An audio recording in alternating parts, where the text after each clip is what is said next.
Nicole. Welcome to Friends with Kayla. Great to Thank see you. I'm you. so excited to be here. Very, very excited to be here. So I know Nicole from seeing her videos on TikTok this summer. Actually messaged her on TikTok. We both followed each other, and then we were both in Israel at the same time. Was hoping we would connect while we were there. We didn't get the chance to do that, but very happy to both be here in Miami, where I'm now living. She's from here.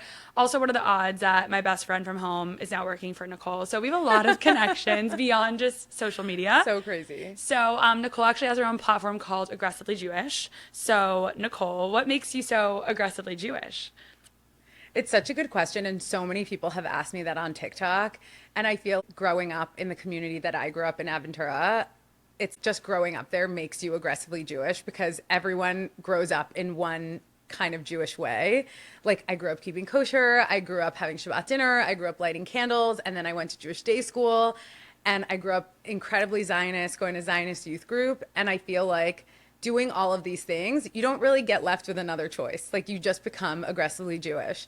And I had a lot of fun being a proud Jewish person because I feel like all the things that I did were fun. Going to youth group, going to Israel, going on Birthright. And when you get to have fun and be Jewish at the same time, it makes it that much more enjoyable. And I just fell into this work of working. I work at a Jewish nonprofit, and I became very knowledgeable about the Jewish community beyond how I grew up. And it really opened my mind to how amazing Judaism really is. And I wanted to share that with everyone. And I'm like, I really am aggressively Jewish. It's been in my personal Instagram bio since, I don't know, for the last 5 years. And when I was thinking of what name I wanted to do, when I was coming up with my own TikTok fun thing, everyone was like, but you're aggressively Jewish. You should just do that. And I just went for it. And it's been so fun. And that's what makes me aggressively Jewish. So when did you start aggressively? This was like very recent. Oh my gosh, right? so recent. And what inspired you to actually start posting on TikTok? Because it takes a lot of chutzpah, as us Ashkenazi Jews say, which we'll get into. We'll get into all of that. It does. Honestly, people have been telling me for such a long time that I should post on something. And I really am kind of embarrassed, if I'm being honest. Like I think I'm a great public speaker. I love talking to people. I love getting to know people. But there was something about TikTok that scared me, and maybe it's that thing that everyone says, which is like, I don't know what people are actually saying about me behind the scenes, and it makes me nervous. But now I don't care. But when I first started it, I was really worried. And honestly, I think one day, unfortunately, in May, when there was two professionals from the Israeli consulate that were shot and killed at an event in Washington, D.C., I felt like everyone that I knew was scared to be Jewish. And I am not. I mean, you can see my bling, I'm not scared. And I just felt like I needed to inspire people to not be scared and to find ways to do more. And especially after October 7th, so many people were looking for ways to be involved, and they didn't know where to turn. And I feel like I'm the fairy godmother for people in this Jewish community, where they look at me and they're like, Nicole, what should I do here? And Nicole, what can I do there? And there's so many people that don't have that. So I wanted to be the fairy godmother for TikTok of involvement for the Jewish community. And it took me a few weeks to start speaking on camera. Like I started with silly little posts. And a few weeks later, I'm like, okay, I'm going to talk. And I had to actually distract myself, like doing other things while I was moving around, because I was nervous. Yeah, I mean, it's nerve-wracking. Yeah. Even I I film like this, but when it comes to holding a camera to your face, it's a different medium, and it's really scary. So I give you a lot of credit for doing that. It's really hard. It's really hard. And sometimes I re-record, but I also want to be authentic. So it's really hard because I don't want to come off as fake. And a lot of my content is me talking about how I'm feeling. Like I don't do a lot of edited content. I don't do a lot of the trends. I don't dance. Well, sometimes I dance, but that's not my main content. So for me, it's easy. It's just like share my opinion and people like it, or share what I know and people like it. So yeah, I mean, I think you're also just naturally funny. Like even you thanks. posting about, well, first of all, you're very knowledgeable, and I've you. even learned a lot from you, and that's why I'm excited to talk today, because we come from like polar opposite backgrounds. You grew up in the Jewish community. You're also Argentinian. I'll let you share more about your family, because I want to dive into more of like how you were raised. But I'm the opposite. I am fully an Ashkenazi Jew, contrary to physical appearance. I'm fully Ashkenaz, and Compliment, by the way. thank you. No, I'm the Ashkenazi. no, seriously. I'm like, thank God I was blessed with a darker skin tone. I can fit in with my, my other people. But yeah, I grew up not being so proud to be Jewish, and it's become something later in life that I've really embraced and become, feel more like this is part of my identity finally at 29 years old. So it's sad to admit that, but it's true. And I think you've grown up in this bubble almost, which can be a blessing, but it can also be a curse. There's so much more to being Jewish in other parts of the country. So yeah, a lot of things I think like you and I can chat about. But yeah, what was it like growing up into an Argentinian home and then like moving to Miami at a young age? I don't know if you can tell, like when you said that you grew up in a place where you weren't proud to be Jewish, or like you didn't grow up as proud to be Jewish, I like got emotional because I'm so proud to be Jewish, and I'm like a huge loser because I cry about being Jewish all the time. So like this is, if anyone knows me and they're watching this, they're like, Nicole cries about being Jewish all the time. Like this is the story of my life. No, you're actually tearing That's up. why Yeah. I'm aggressively Jewish. No, Yeah. seriously. So when I hear people say that, it like actually hurts me because I'm like, I can't imagine not having had this my whole life, and like you finding this now, it just like makes me so happy. So anyway, I'm a huge loser, but here we are. Growing up in an Argentinian home. So I was born in Argentina. I moved when I was 2 years old to the States. Before I get into like what my life was then, maybe a little bit about my background, which is that my dad's dad was Polish, actually, so I'm half and half. Okay. So my dad's dad is Polish, he was married and had a daughter in Poland. And as you can imagine, he isn't with those people. They killed both his wife and his daughter, and he moved to Argentina and started a new life. 15 years later, before he was waiting to find out if they had survived, actually. But in that time, he had met my grandmother and kind of said to her, like, I can't do anything until I hear from my family. And they waited almost 15 years, in which my grandmother converted during that time because she's actually native Paraguayan. She's from a tribe. It's called the Guarani tribe. So she actually speaks like full native. Wow. So my DNA results are actually 34% Native American, which is really crazy. So my grandmother converted, and my grandfather actually never believed in God after the Holocaust because he lost 38 members of his family and was like, I'm done here. So my converted grandmother is the one who made like a really proud Jewish home. And my dad now works for the Jewish community and like loves telling his story. My mom's side is Syrian and Turkish, which is, I mean, the mother, the nurturer of the home, like why I grew up so Sephardic, because my mom like kind of was the person to bring all that into our life. So I ate rice on Passover, and I had a fish head on Rosh Hashanah, and I like ate lahmacun and kibbeh and like all the delicious foods. And my grandmother like spoke Arabic, and we have some little Arabic words that we still use to this day that I thought were actually Spanish for the longest time. Like I didn't know that it was Arabic. Like what words other than like Habibi? No, so the funniest one is actually the word shufi. Okay. Shuf, which means look. And I didn't know that it was Arabic until I went to Morocco a few years ago, and I was in the souk, like the souk of Morocco, and everyone was yelling shuf, shuf. And I was like, how do they know that word?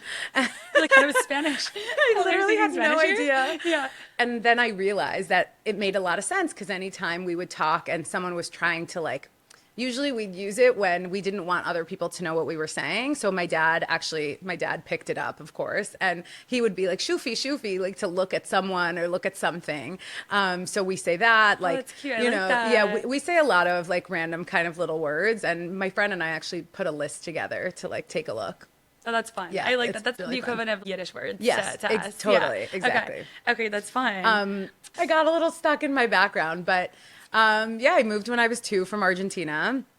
I moved to Aventura, so like we were living in what was a Jewish community, but more American at the time. Throughout the years, a lot of Latins moved to that community, and my dad has been working at the JCC since we moved to the States. And my mom like bounced around a little bit, but has been working at a synagogue up in North Miami Beach for over 20 years now. Was Aventura known as like a safe haven for Jews at that time that your family moved? Like because now it's known to be very Israeli and Latin American. Yeah, you're so right. I don't think it was the same as it is now. Okay. But I think a lot of Jews live there. Over the years, like so many synagogues have developed, a lot of kosher restaurants, kosher stores.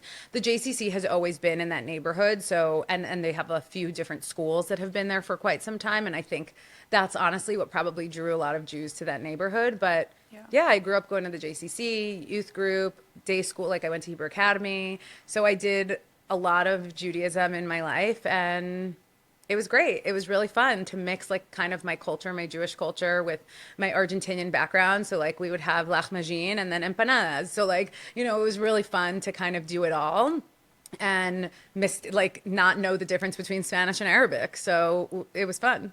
Yeah, that is fun. It's crazy that you grew up that way because I don't think I met a Sephardic Jew until I moved to Miami. Wow. Because the presence of, I mean, this is the capital of Sephardic Jews probably in the country. Maybe not. It's actually like, not. It's not? Seattle is actually bigger than Miami, which I found absolutely insane, but it's the That third is shocking. largest. It's the third. I think we're the fourth.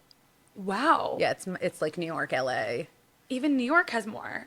Well, because there's a lot of Persians. Oh, the Persians. Okay, you know count. what? They I'm count. forgetting the Persians. Yeah, They're Syrians. Sephardic. Okay, so I know Sephardic Jews. Never mind. I'm more thinking, I guess, Latin American is what I was thinking of. Right. Okay, yeah. No, that's interesting. Yeah. I feel like there's this stark difference between how you were raised and how I was raised. Like, my family, my great-grandparents parents were killed in the pogroms in Russia. And then my great-grandparents came here in the early 1900s, pre-Holocaust. And like, I grew up with like all of that generational trauma without even knowing that until literally this year. Like, I've always wondered, like, why do the Ashkenazi Jews, like, why do we all have stomach issues? Like, why are we all anxious? Like, these are always things that I was like hearing later on in life, or just like throughout my 20s, I would say in particular, but I never knew why. And just realizing like our history, like it's just in our blood, it's in our DNA. We have been persecuted as a Jewish people, but particularly when it comes to like Ashkenazi Jews coming from Russia, coming from Poland, coming from Ukraine, like our family members were killed, and we all had to be here and all came here and just tried to fit in. And assimilating in the early 1900s, like I can only imagine what that could have looked like, Yeah. So obviously I'm anxious. Obviously, the tummy doesn't feel good all the time.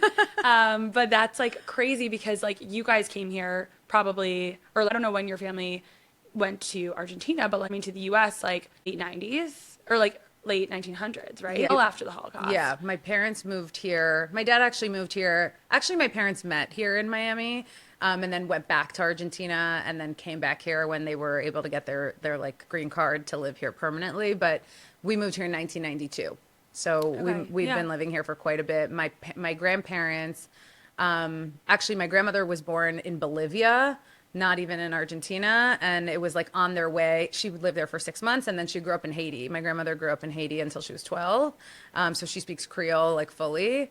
Us Jews, we got to move around a lot. Yeah.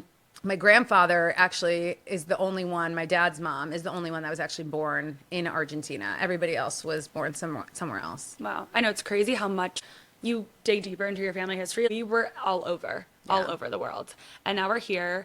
Maybe we'll be back in Israel one day. But it is really crazy. Actually, I think about this story often, and it's such a minimal thing that's happened to me in my life, but I don't know why it keeps coming up. I went out for a friend's birthday here in Miami, and we're at the bar, and these two Albanian guys were chatting with us. And like they looked at my star, and they're like, "Oh, where are you from?" And I said, "I'm from Argentina." I never know how to answer that question. Like, where am I from? Where am I from? Like, whatever. And he's like, "Oh, but you're wearing the star." And I'm like, "Oh, yeah, I'm Jewish." And we started chatting, and he said, "How long have you lived here?" And I started explaining my story, and I said, "How long has your family been in Albania?" And he said, "We've been there for 6,000 years." And I was like, "What? People live in the same place for that long?" Because, like, I don't think I know a single Jewish family who's lived in the same place for more than 2 generations. Like, I don't know many people whose great-great-grandparents were all from the same place that they were born.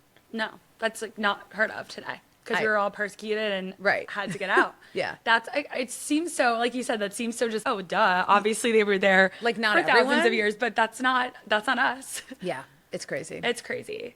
So what about being Sephardic? Do you think, I feel like now, so my background is like being in New York and having just moved here less than a year ago and seeing like such a contrast between community in New York and community here. I was drawn to Miami because of, what I felt like was this colder, just like lack of connection to a community in New York. I don't know if that's because I didn't have a ton of Jewish friends before coming here or not, but I think it's just generally harder because I was around a lot of Ashkenazi Jews who like don't have that upbringing of like tradition. Like the way I was raised was like, I went to temple, did my Hebrew school thing, and then I was out. Like I never grew up doing Shabbat dinners. I just celebrated the high holidays, and that was what was expected of me. That's what my parents did. That's what I did. But Do you have a coming bat mitzvah? here, I was bat mitzvah. Yes, Okay, sorry. Yes, I went to Hebrew school, was bat mitzvah. Yeah, yeah. But after that, I was like, I'm done. I did the thing, and I'm done. And then I was off in school with non-Jews, always friends with non-Jews, always the only like I was the token Jew on every basketball team, every sports team, everything I was in. I was just the Jew. So when you're that role, it's like Yeah. you want to fit in, right? So I think that's a lot of the reason that us Ashkenazi Jews, for example, were here pre-Holocaust. Our families had to assimilate, had to work hard to make their own, and that's kind of the lineage and the way that I was raised is like, okay, you got to just fit in without actually being raised that way. It was just this backhanded, just like this thought in the back of my head, maybe. But then coming here, it's everyone's out and about with their Judaica on. Like in New York, I would never wear this, my chai, like Yeah. ever. I mean, now I would, but a year ago, 2 years ago, never. I'd be like scared. So coming here was a breath of fresh air, and I feel like a lot of that is because of how traditional it is, and a lot of it is that Sephardic culture. So what about the traditions? Like, I guess why is it so easy for the Sephardics to maintain their traditions? This is an interesting question, and I think it's Sephardics and plus I'll say like Jews that aren't in the U.S. And like I'd say Latin Jews, I'd say French Jews, like Jews that are living in other places. I think a big part of it is that there were not a lot of versions of Judaism where I came from. When I was growing up, the only way that I knew was one way. And that's like what you kind of said, which is the traditional version of Judaism, where the minimum that you did is you light Shabbat candles, you keep kosher, you have Shabbat dinner, and you marry someone Jewish. Like those were the things that every Jewish person I knew kind of did. And there weren't options. Like there weren't a lot of options to do otherwise because the only synagogues that existed inherently were Orthodox synagogues, right? Like the Reform Judaism kind of came into the world in South America at a different point than this traditional version, which skewed to be Orthodox. So I think a lot of it came from you kept the laws of Orthodox Judaism, and that's like the only way that you knew. Now, as I grew up, when I was 25 when I met a female rabbi for the first time. Like I had never met a female rabbi before. I like didn't really know that they existed. I had never really even been to a Reform synagogue. I grew up going to Chabad. I was involved with Chabad on campus. I very much consider myself a non-practicing Orthodox Jew because that's just how I grew up, I think, right? Yeah. So I think it made it easy because I was never punished for not doing things, right? Like I never saw it as I have to do whatever they tell me to do. I just did what felt good. And I loved it. Like everything, like I kind of said in the beginning, everything was fun for me, right? I loved lighting Shabbat candles with my mom, and I loved making my wishes at the end. Like that was something that my mom always did with me. It's like you ask for what you want at the end of lighting Shabbat candles. So for me, it's like a birthday cake every week. I mean, imagine growing up and feeling like every week you get to do what you do on your birthday once a year. That's what I did at Shabbat. Shabbat dinner, I got to see all of my cousins. I got to see all my aunts and uncles. I got to hang out with all my family. I got to eat delicious food. I got to eat challah. Like, what is there not to like about that, right? Yeah. So I just felt like Judaism for me was fun. Saturdays, I went to youth group. I saw all my friends. We did fun activities. We fooled around. We jumped in the pool. Like, everything was fun. So for me, like, being Jewish was not only easy, but it was also what I liked. And I think that that's something that Sephardic Judaism plus Latin community kind of gifted to me, because when you grow up with a very small number of Jews, and I can't really talk about Argentina because there's actually a lot of Jews in Argentina. It's actually the largest Jewish community in South America. Wow.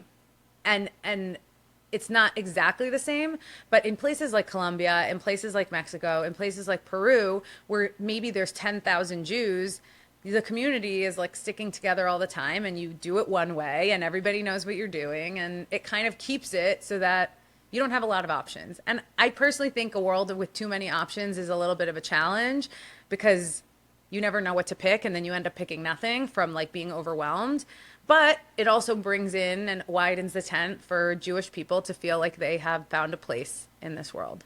So you believe that the right way of Judaism is Orthodox practice? I wouldn't say the right way. Listen, I don't think that there's a right way and there's a wrong way. I think that's my right way. And that's like how I can best answer that question, because in my life, if I was going to believe one way, it would be Orthodox Judaism. I personally don't identify with Reform Judaism. I think it's fabulous for the people that love it.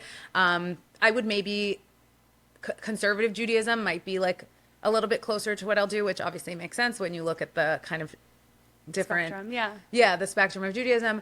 But yeah, I like grew up going to Chabad. Like I want to have a kosher home one day. You know, marrying someone Jewish is very important to me. Like, you know, raising a Jewish family is very important to me. Yeah. So yeah, I do think in some ways like I do believe the modern Orthodox way more, but I'm happy for anyone whichever way they do it. Okay, no, that's a good answer, Nicole. It's a politically correct answer. No, but it's also totally true. Like, no, I believe you. you know, my brother is actually dating someone who's not Jewish, and they've been Oh. together for 5 years. And Wow. I think my family had a really hard time with it in the beginning. If you guys are listening, like, love you guys. And I love nothing more than like she's converting, and we're like, Oh, that's no, it's beautiful. amazing, and like we're Yeah. bringing her in, and my grandmother converted, and like I think that there's a lot of people that love Judaism and love it in the way that makes sense for them. I've led a few different trips to Israel for interfaith couples, and I think it's like so fabulous to see them figure out Judaism the way that works for them.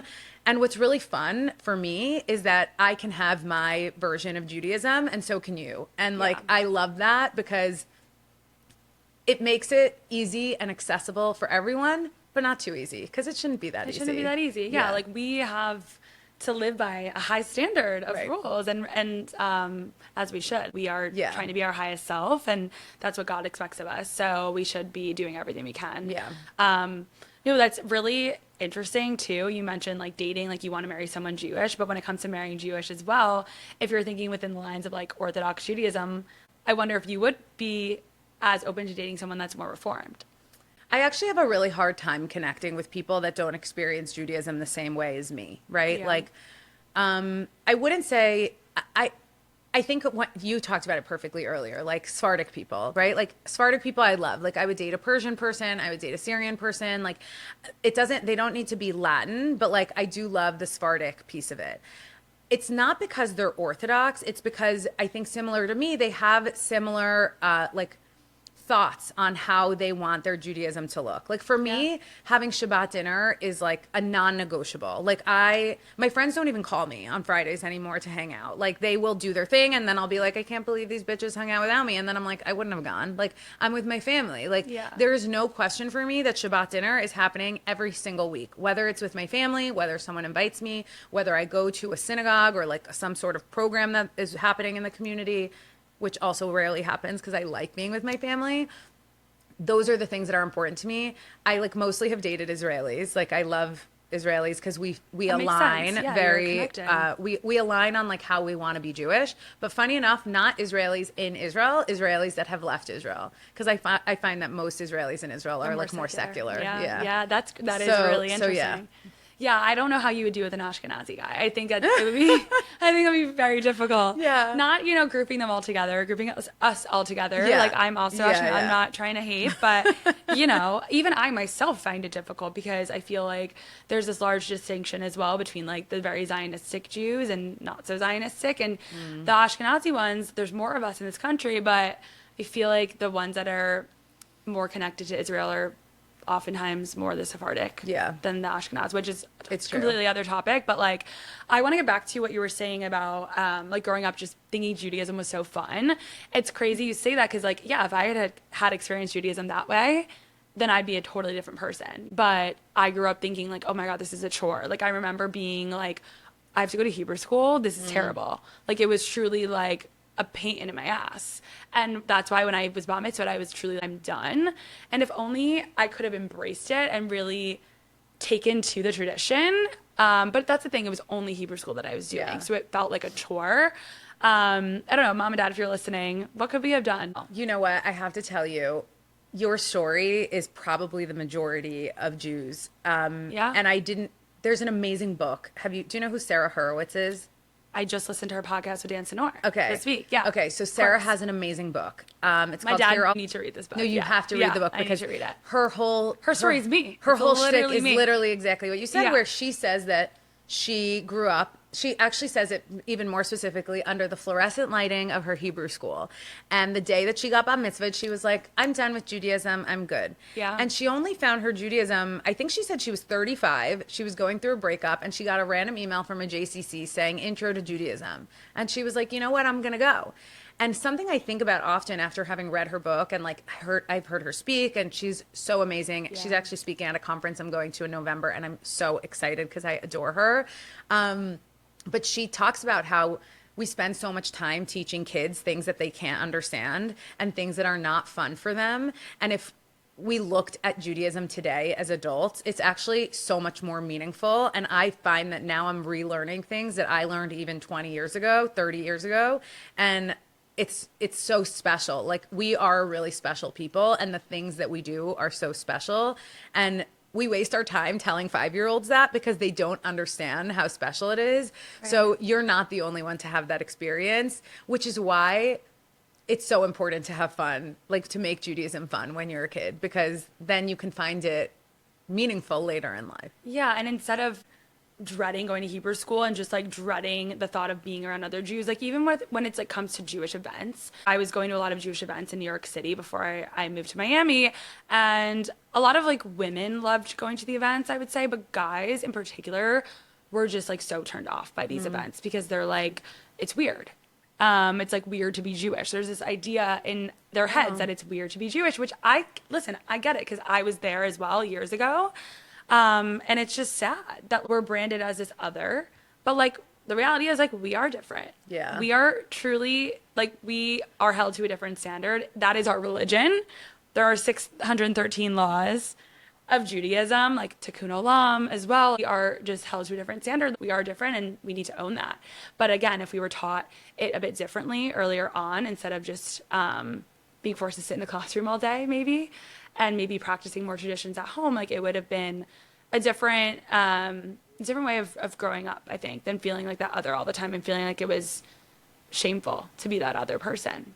Yeah, I agree. And I actually think sometimes I have a problem with the othering of Jews, only because within our own communities, right? Mm-hmm. So it's so funny because, like you said, there's a lot of Sephardic people here in Miami, and maybe it feels different than it did in New York, but I feel like I never really knew who was Sephardic and who was Ashkenaz here. Like, we all just were Jews, and we actually separated more by where you're from. Like, are you Argentinian Jew, or are you Mexican Jew, or are you Peruvian Jew, or an Israeli Jew, or a Cuban Jew? Jubans, as we call them here.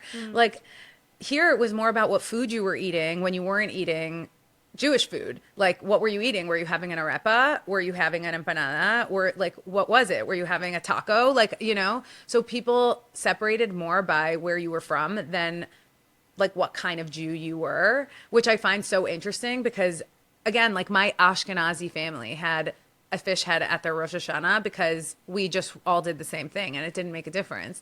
So it's so interesting. I think actually the way that we do it here is how we should be doing it in other places. Like, we're all just one. Like, why do we need to identify as one's this and one's that? Like, we're all just Jews. Let's like just say that. Well, that's also the blessing and the curse of, I think, this idea that Judaism is what you make of it. And I love to say that because for me, as I've told you, like, my journey to Judaism has been very different and non-traditional, but also probably similar to a lot of other like US Jews that haven't felt so connected, and maybe like October 7th was that catalyst for them. But, you know, if only, you know, we were more together right now, I think the world would also be a very different place. People always say like, you hate us because you ain't us. But Rudy Rockman says you hate us because we ain't us. We are not who we should be right now because there's two Jews, three opinions. There's that saying. Rudy, another Miami Jew. Miami Jew, yeah. He was one of the first people I had a chance to interview, actually. Oh, cool. Which was awesome. That's yeah, awesome. yeah, he's great. He's brilliant. But yeah, and I also think what was interesting too, getting back to Sarah Hurwitz, when I was listening to this podcast this week, Call Me Back with Dan Senor and Sarah, Dan was reciting a Pew survey that took place that asked people what draws them to Judaism, like what makes them feel connected. I thought you were about to quote my Pew study like knowledge, and I was gonna lose my mind. Were you like, I'm not ready for this? No, I was were like, you ready? No, I was ready to be like, this is the day I've been waiting for my whole life. No but we'll talk way. about my piece after. Okay, Tell me what he we'll said. go to you after. This was just crazy to me, and I just have so much to say on this. So he said that 76% of people said that remembering the Holocaust is the most essential part of being Jewish. And that I resonate with because my whole life, I feel like what was ingrained in me was we need to have Jewish children. You need to be Jewish because we lost 6 million of us in the Holocaust. That is your reason. That's the reason Israel exists. No, that's not the reason Israel exists. Israel is our ancestral homeland for thousands of years. It's not because, oh, the Holocaust happened, all of these Jews were killed, oh, they need somewhere to go. Like, no, that's not the answer here. And like, that's a problem that I grew up thinking that way, that clearly 76% of Jews identify with Judaism just because of the Holocaust. How do we fix that? That's where I want your nonprofit educational brain to come in for me. I'm sure you have a lot to say on that. Listen, it's so interesting, and I'm kind of laughing as you say that because technically I'm a grandchild of a Holocaust survivor. I don't even consider myself that. Like, it's so weird for me to talk about it because, like, that was not an essential part of my identity growing up. Like, growing up thinking about the Holocaust, like, don't get me wrong. My dad's, like, favorite quote, saying, whatever you want to call it, is, like, you can't forget your past. Like, you have to remember your past. But it wasn't a scare tactic. It wasn't like, you have to have kids because there's 6 million of us were lost. Like, it was, you have to be proud and you have to like be loud and you have to care about Israel. And it was never like, we're moving to Israel, we love Israel so much. It was, Israel's a part of who we are. Israel is our identity. Israel is our ancestral homeland.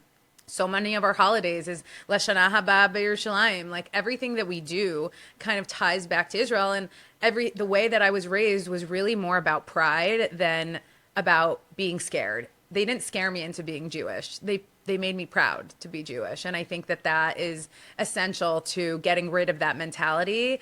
And I actually made a TikTok about this because I feel like we're killing ourselves out here fighting for anti-Semitism. We're bending over backwards. Like, I feel exhausted reading my TikTok comments sometimes, and I don't even answer them because these people are lunatics. So like, it's not worth it. But instead of pouring all of our energy into caring so much about anti-Semitism, and not to say that we shouldn't, like, we should obviously care about anti-Semitism. We can't just pretend it doesn't exist.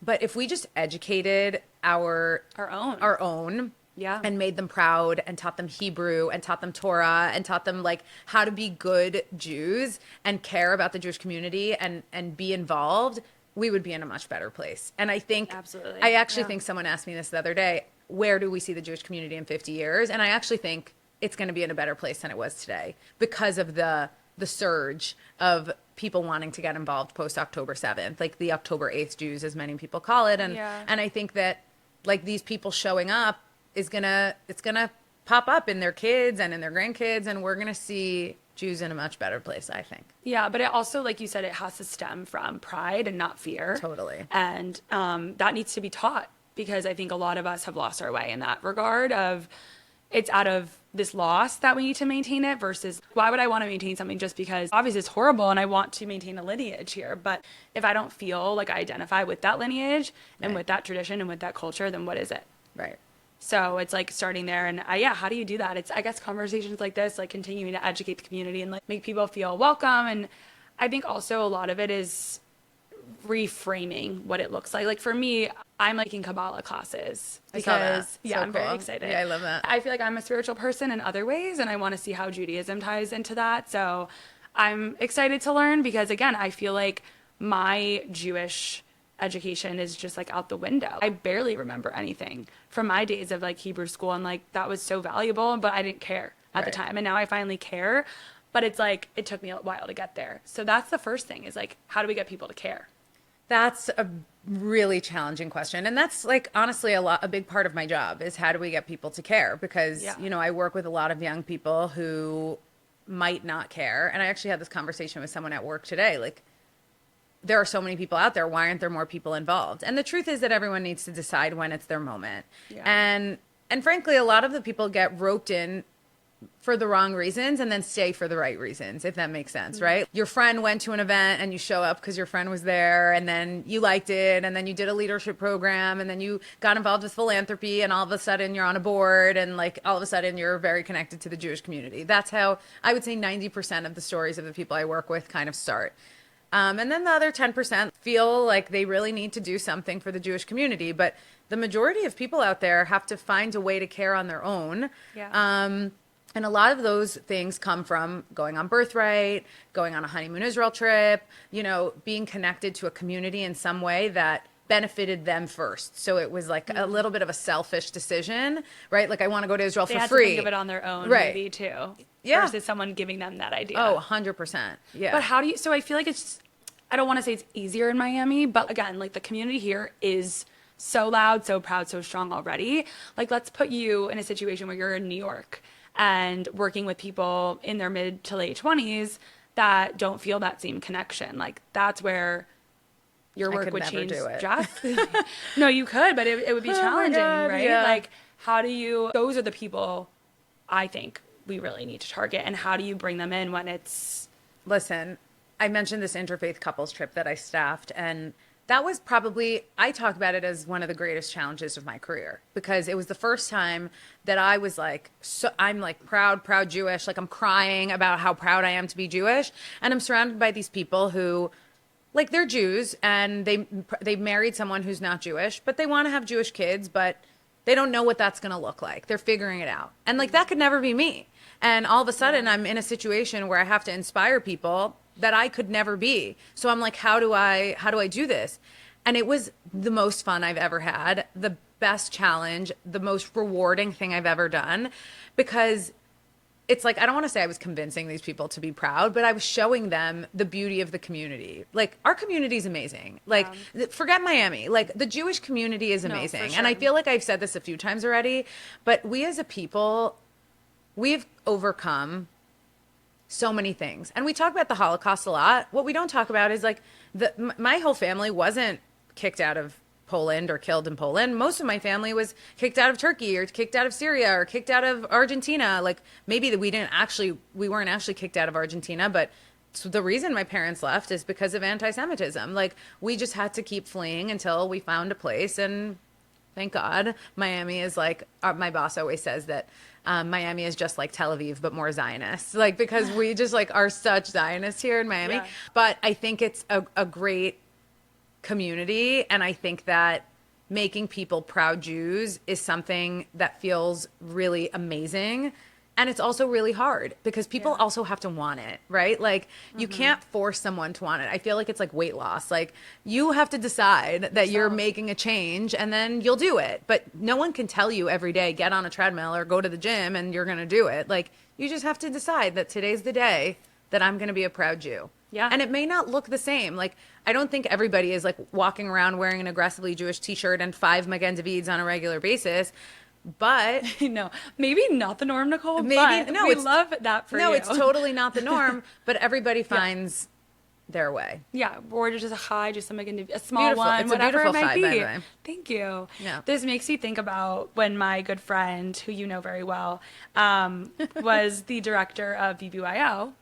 Actually, sorry, she was involved in BBYO as a teenager. Right. And she and I went to different high schools, mind you. I ended up going to a boarding school for high school, and she went to the public high school in our town. Boarding school. I know. I did not board, but Oh, okay. I did go to a different Okay, school. But I was around different people. I did not have a single like Jewish friend in high school, whereas she still had her like community of Jews like in high school. So I wonder if my life would have looked a little bit different if I went to the public high school. But besides that, my friend was really trying to get me involved in BBYO as a 14, 15-year-old. And I was like, no, like that's weird. I don't want it. Like I didn't say it was weird to her face, but in my head I was, I don't need to, I'm playing basketball. I'm gonna like, tell her you said that. yeah, you can tell her now. She knows. But she's like, geez, like she sees me now, 15 years later. If only you were like this 15 years ago. Like this is amazing. Like how much closer you've become to like your identity and owning who you are and being Jewish, but like you really had to do it on your own. It's hard as a teen because you want to be cool. Yeah. We And all want to just fit in. And you, I didn't want to be that yeah, other, right. know? Right. I I didn't guess. have a choice. Like all my friends were Jewish. Like you said earlier that you were the token Jew and I was laughing. I'm like, I had a token non-Jew, right? Right. Like who wanted to You're be like, I Jewish can't so believe that. bad. She was like, should I convert? Like she was literally thinking about converting because she only had Jewish friends. That's crazy. Yeah, no, never would have happened in my world. Yeah. I have another like question for you just around Sure. I think someone might have asked you this. There are a lot of misconceptions about whether it's Jewish people, Israelis, Zionists. What would you say, like within the scope of the work that you do here for the nonprofit you work for, like what are the biggest misconceptions about our community? Whether you see things online or in your day to day. I know it's a little vague, but I think there's a misconception generally that we're like all the same, right? Or like that we all look the same or that we all do the same.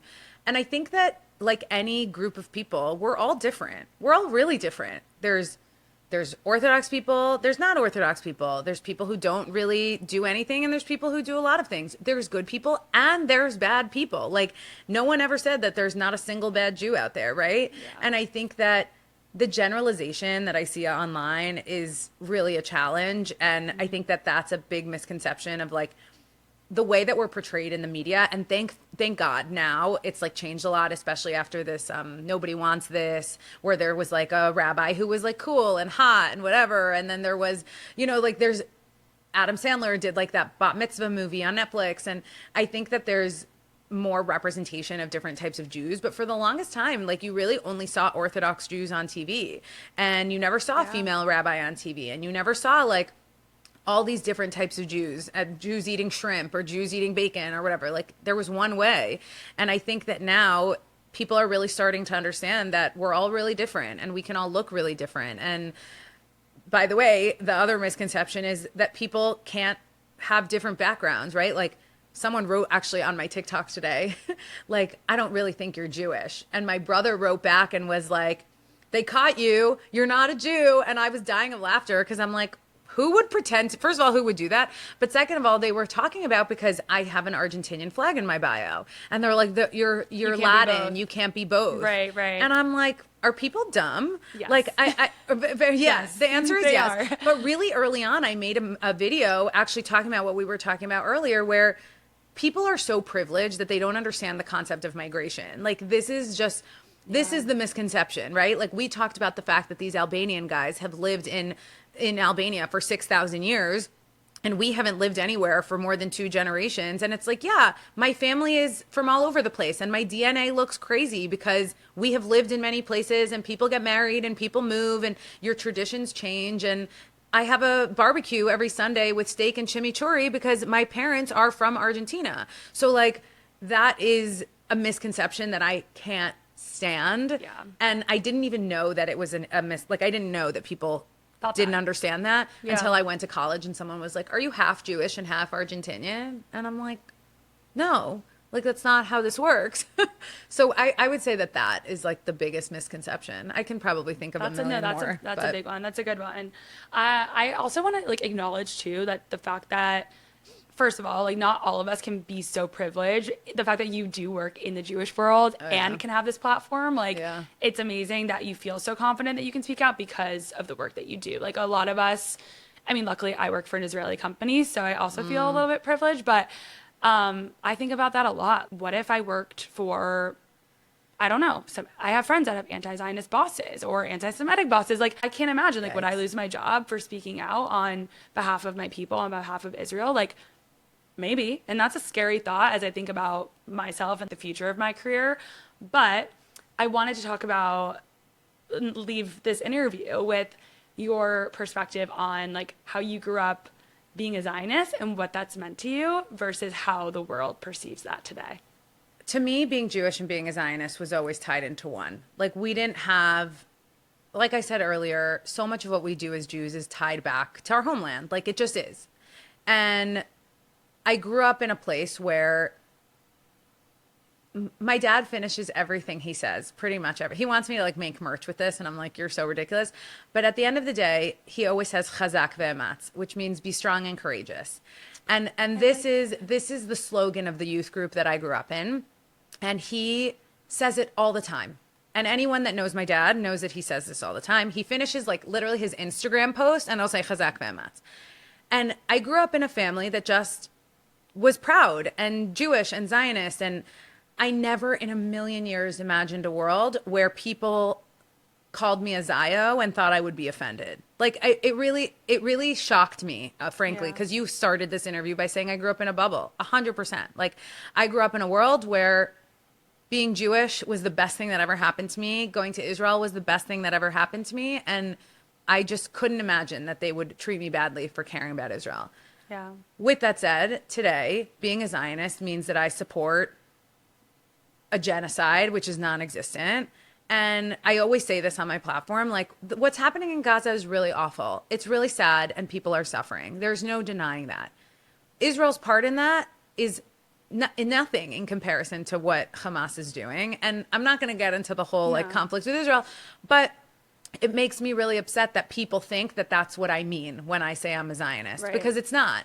And what I mean is that Israel should have a homeland, and we should figure out a way to do this in peace. And there's nothing more than I think most Israelis would want. I think that might have changed since October 7th, just because there's like a lack of trust. But for me, there's no question that I'm a Zionist, and that's not going to change just because people change the dictionary, the Definition. definition of it. Like I don't think that that's ever going to change. I have learned so much more about Israel in the last 2 years than I ever knew before, because I wanted to be educated on the subject. Like a lot of my studies focused on Judaism itself, like actual Torah, and not Zionism. Like I didn't fully understand anything. And I've learned a lot over the last few years because I really wanted to be prepared. But you're right. Like we have not prepared our people to have these conversations. Yeah. Which is funny because like everyone on TikTok thinks that we're all like doing PR for Israel and like all getting paid. But like 90% of Jews, I would say, like have no idea what's going on.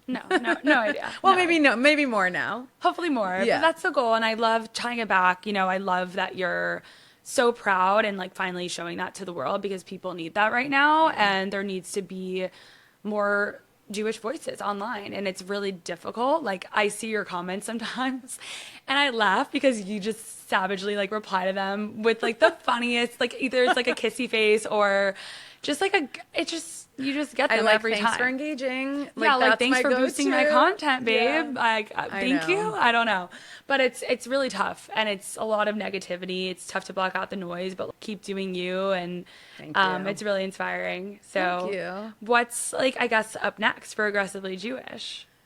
Wow, I think I'm doing merch. So I have this shirt. I bought it a long time ago, so this isn't like what the merch looks like, but I love the merch line. Like I wanna listen, I think it's really hard to wear proud Jewish merch these days. So actually, this is like a little inside. I was talking to one of my friends who works for Hillel, and he's going to be so happy I mentioned him on this podcast. He like always asks me if I talk about him.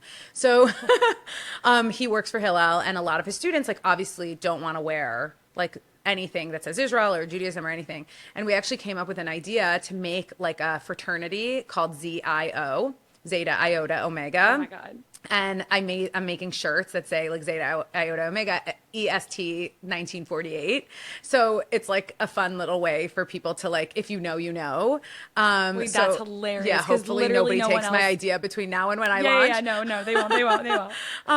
But we're gonna do that, and I'm making like some other fun things and nothing. I'm really hoping to continue posting my content. When I first started posting, I really didn't intend to be an advocate for Israel. Like as much as I love Israel, like I wanted to stay away from that lane because I just felt like so many other creators were doing Israel advocacy, and I really wanted it to stick to just Jewish joy, Jewish content, like Jewish community, Jewish involvement, Jewish organizations. Like that's what I wanted to do.